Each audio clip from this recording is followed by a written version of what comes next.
Esse é um vídeo para quem quer um tempo, um respiro dessa correria, dessa agitação, dessa necessidade de tudo ter utilidade, de tudo ter um resultado, de tudo ter algum lugar para chegar, de todas as suas ações terem um objetivo, de tudo precisar ser produtividade, dessa necessidade de alta performance, dessa necessidade de produção que o mundo atual traz. Eu quero partir nessa reflexão. Eu estou lendo esse livro aqui, incrível, Ócio e Contemplação.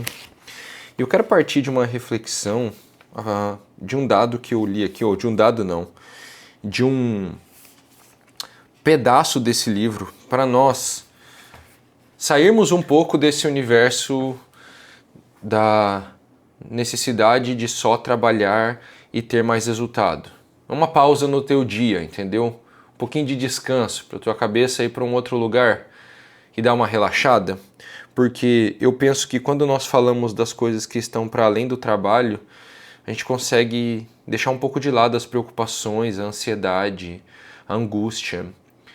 E esse tem sido o meu drama nos últimos anos, né? Conseguir ficar com meus filhos sem pensar no trabalho. Conseguir conversar com a minha esposa sem estar com a cabeça no dinheiro, ou nas contas, ou nas pessoas que eu tenho que pagar na empresa, enfim, ou no faturamento que tem que chegar, nas vendas que tem que fazer. Tenho cada vez mais sentido vontade de dar essa pausa. Vamos fazer essa pausa aqui junto, tá? Muito interessante porque o que eu quero trazer aqui é uma nova visão sobre o conceito de ócio. Olha o que ele diz. A palavra ócio, ela vem de escola. No latim escola e no português escola. Ou seja, o nome que damos aos estabelecimentos de formação ou até de treinamento significa ócio. E ócio naturalmente nos faz pensar em descanso, em relaxamento, em tranquilidade. Não é procrastinação, é aquele momento que você senta na cadeira, na varanda e olha para as montanhas e aquela vista maravilhosa e só pode ser feliz, sabe?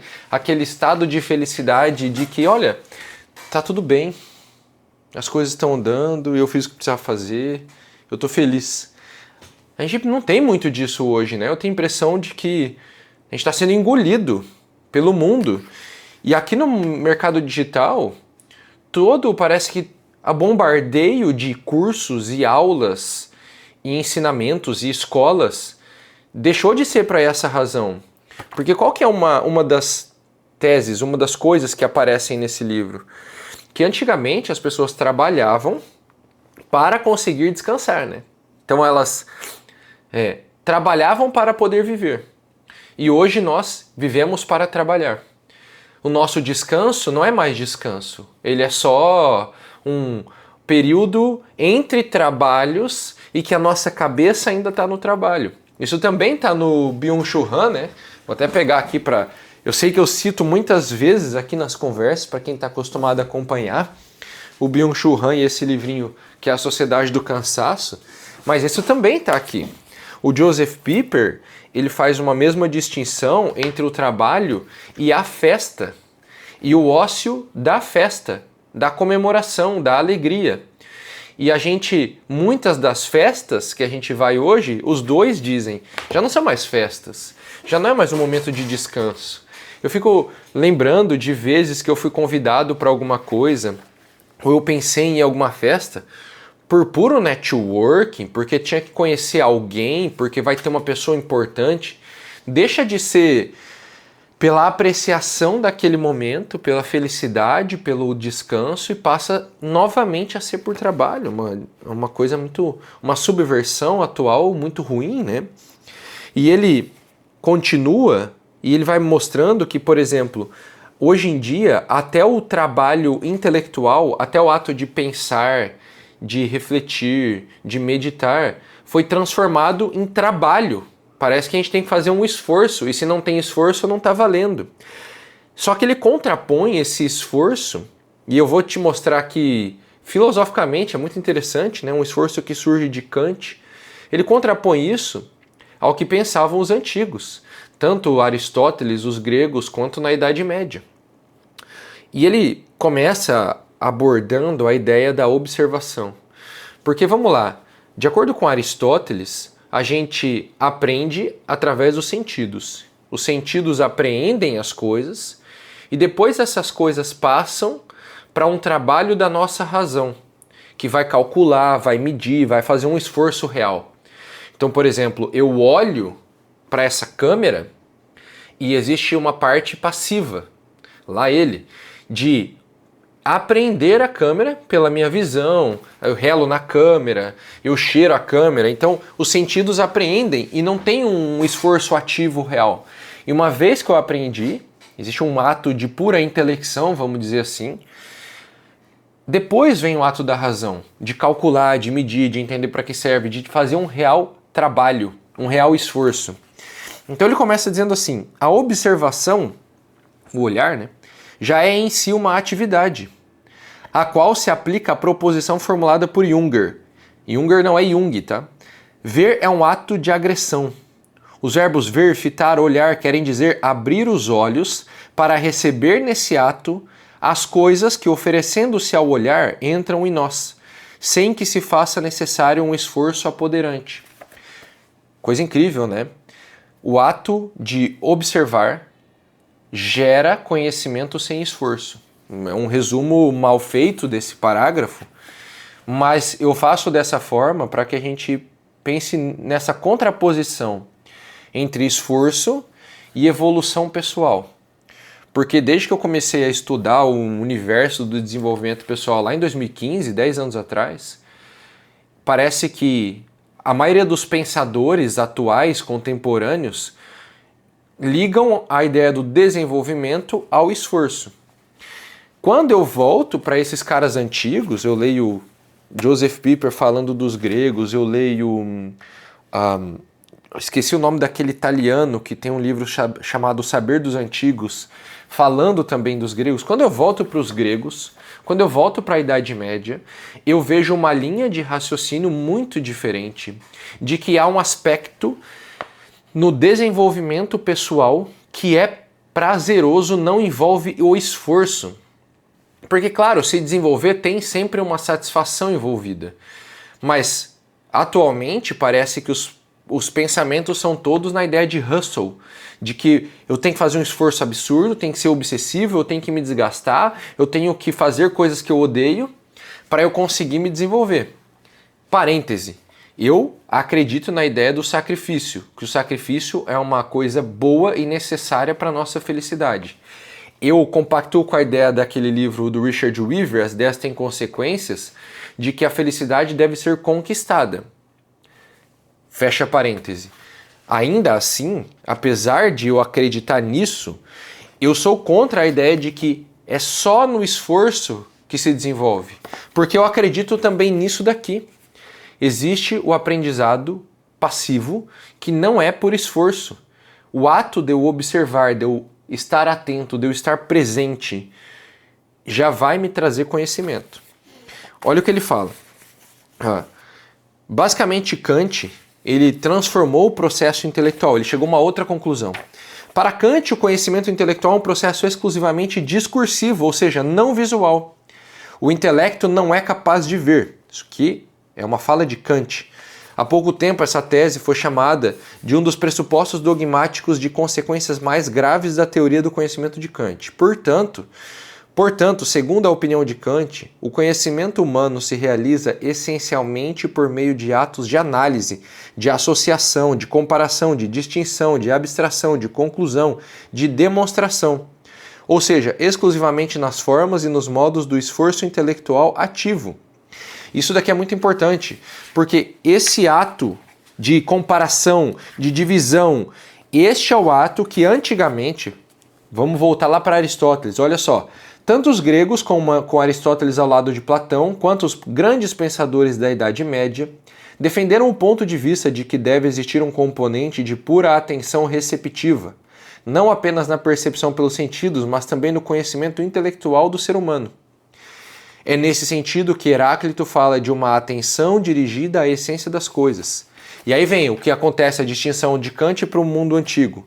Segundo o entendimento dos antigos, a capacidade intelectual do ser humano de conhecer é constituída da união de ambos, rácio, razão e intelectus.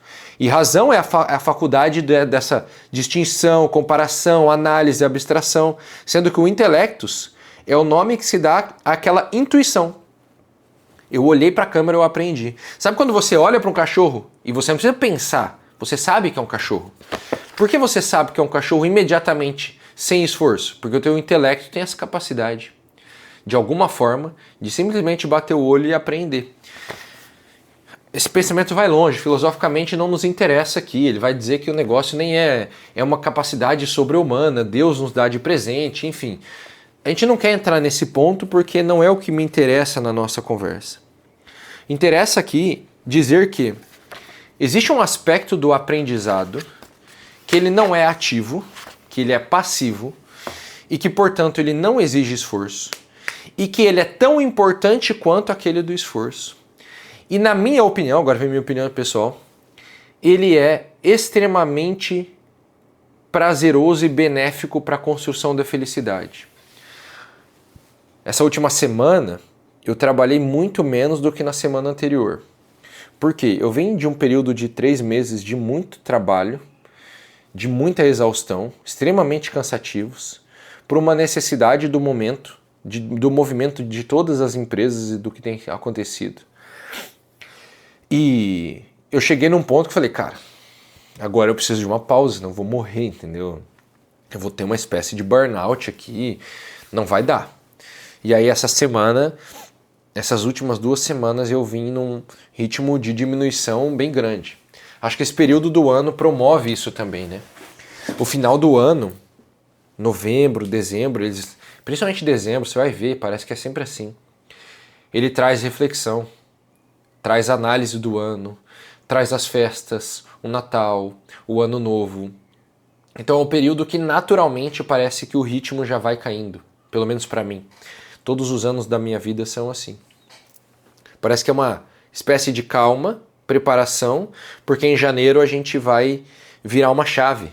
O ano vira, você fica empolgado, você vê novas possibilidades, é uma possibilidade de recomeço, talvez de olhar e falar, cara, esse ano que não foi bom, esse ano que passou, tudo que foi ruim eu quero esquecer, um novo ano, uma nova oportunidade. Parece que janeiro traz isso. E quando ele traz isso, ele traz esforço, necessidade de avanço. Então, dezembro já parece naturalmente diminuir o ritmo. E aí eu diminui o ritmo nessas 2 semanas e eu percebi, cara, quando eu diminui o ritmo, as coisas não pioraram. Inclusive eu comprei esse livro, né? Não li ainda, chama Rest. Por que você consegue fazer mais quando você trabalha menos? Vamos ver qual que é a tese desse livro, o que ele vai nos dizer. Me parece que é um livro oriental.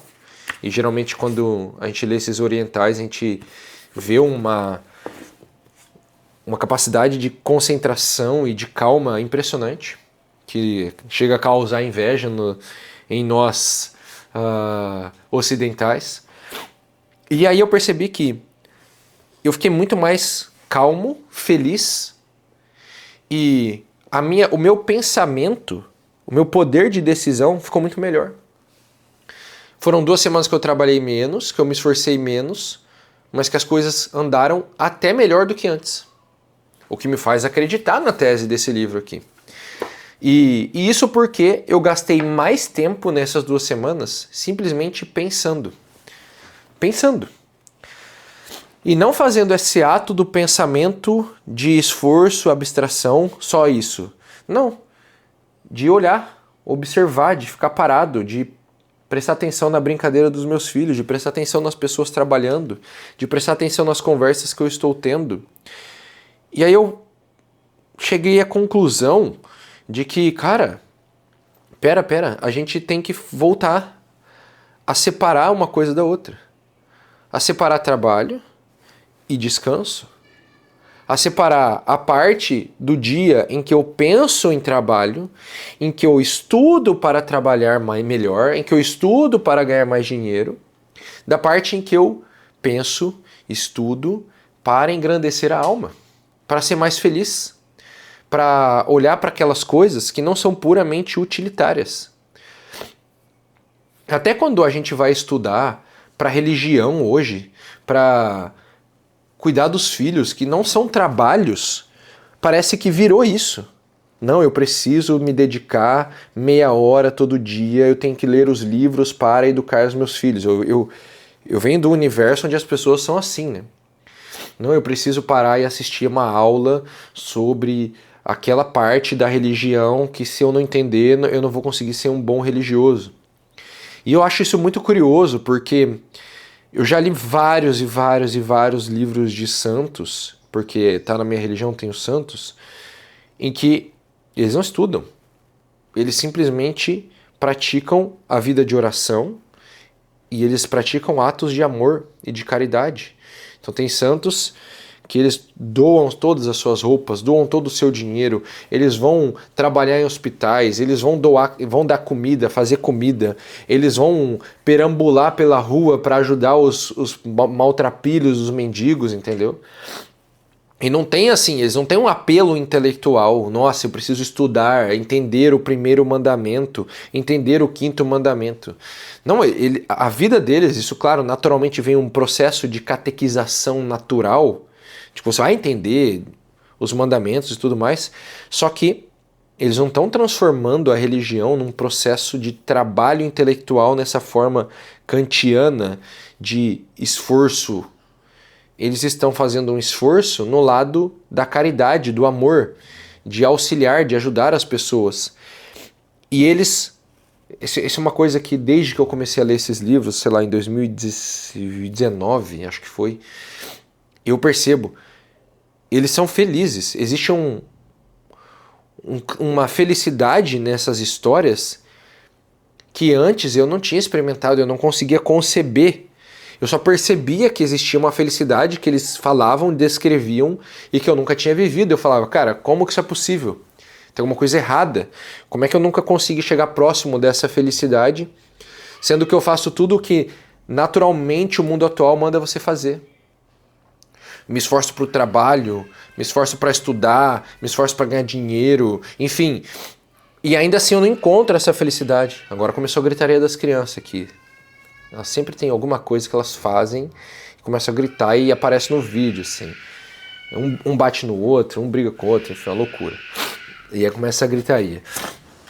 Mas olha, cara, é muito doido porque nessas semanas eu fiz um contraste que foi o contraste lá de 2023, quando eu percebi que eu estava trabalhando muito e que eu precisava voltar a ter um negócio enxuto e pequeno que me desse só o que eu precisava para viver. Lá naquela época em que eu estava muito em dúvida dos meus caminhos profissionais, agora com esse descanso, eu vivi a mesma coisa. Esse contraste entre eu poder pensar, acalmar, ser feliz, descansar e esse foco absurdo em trabalhar, em gritar, ou gritar porque meu filho tá gritando, né?